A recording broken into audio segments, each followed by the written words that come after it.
Então, gente, eu mostrei para vocês vários andamentos, entre eles colocar em processo de adoção pelo cadastro, colocar, reintegrar os genitores, vários andamentos. Ficaram faltando 2, se vocês observarem os andamentos. A adoção intuito persona e a colocar em processo de guarda sem fins de adoção. Esses 2 processos são muito parecidos, eu vou explicar eles 2 para vocês.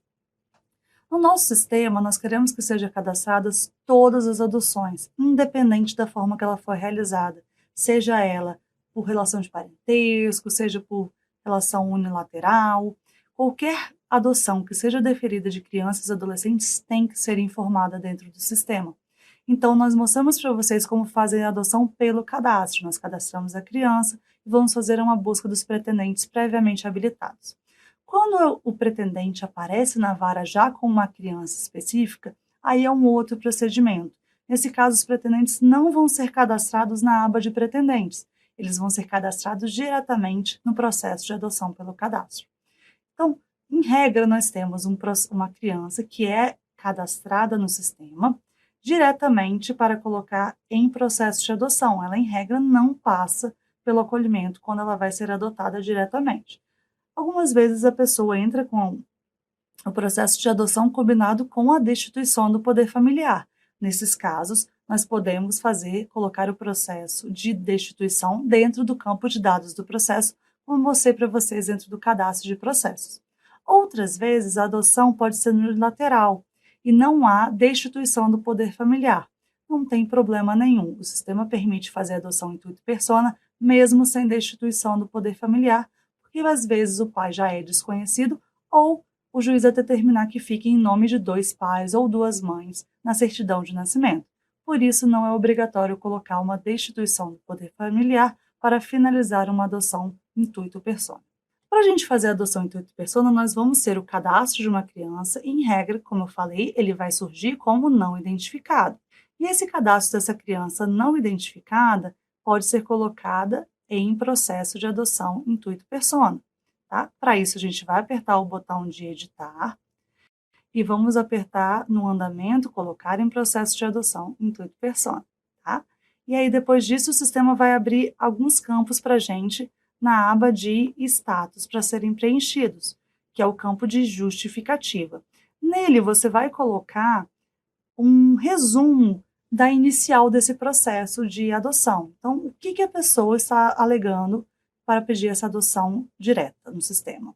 Vocês vão colocar, por exemplo, que se trata de uma pessoa casada que quer adotar o seu enteado, ou é uma tia, o que está acontecendo para fazer essa adoção. Depois disso, vocês vão apertar o botão de salvar. E o sistema vai te levar já para o registro da adoção intuito persona.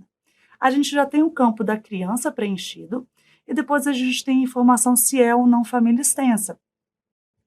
E vocês, se por acaso for uma família extensa, vocês têm que informar qual é o tipo de relação de parentesco. A seguir, nós temos as pessoas que estão realizando a adoção intuito persona. Como eu expliquei para vocês, os pretendentes, nesse caso, eles não são cadastrados no menu pretendentes, eles serão cadastrados diretamente aqui. Se por acaso a pessoa já era habilitada e resolveu fazer uma adoção intuito persona, vocês podem colocar nos dados da primeira pessoa o nome e utilizar o botão de procurar. E aí o sistema já vai puxar para a gente os dados daquela pessoa que já estava habilitada ou daquele tio que já era um guardião, para a gente não precisar digitar novamente. Confira os dados, verifique se não houve nenhuma mudança e dê andamento no processo, no registro. Caso a pessoa nunca tenha sido registrada no sistema, você nunca tenha cadastrado ela como guardiã ou qualquer outro jeito, você vai utilizar o botão de nova. E ao clicar nesse botão, o sistema vai criar uma nova aba com os dados da primeira pessoa ou da segunda pessoa para adoção. Vão ser vários campos que devem ser preenchidos: nome, CPF, data de nascimento, enfim. Todos os campos em azul são campos obrigatórios e os campos em cinza são campos facultativos. Preencham todos os campos necessários e depois vocês vão na aba de dados do processo.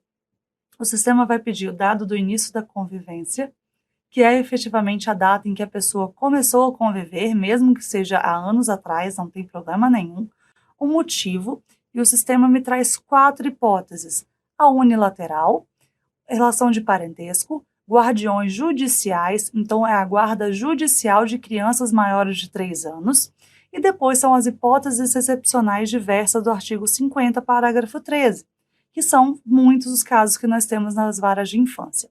Quando nós escolhemos esse motivo, vai abrir um campo de justificativa, que nós devemos informar por que está sendo deferida uma guarda mesmo fora das hipóteses do artigo 50, parágrafo 13.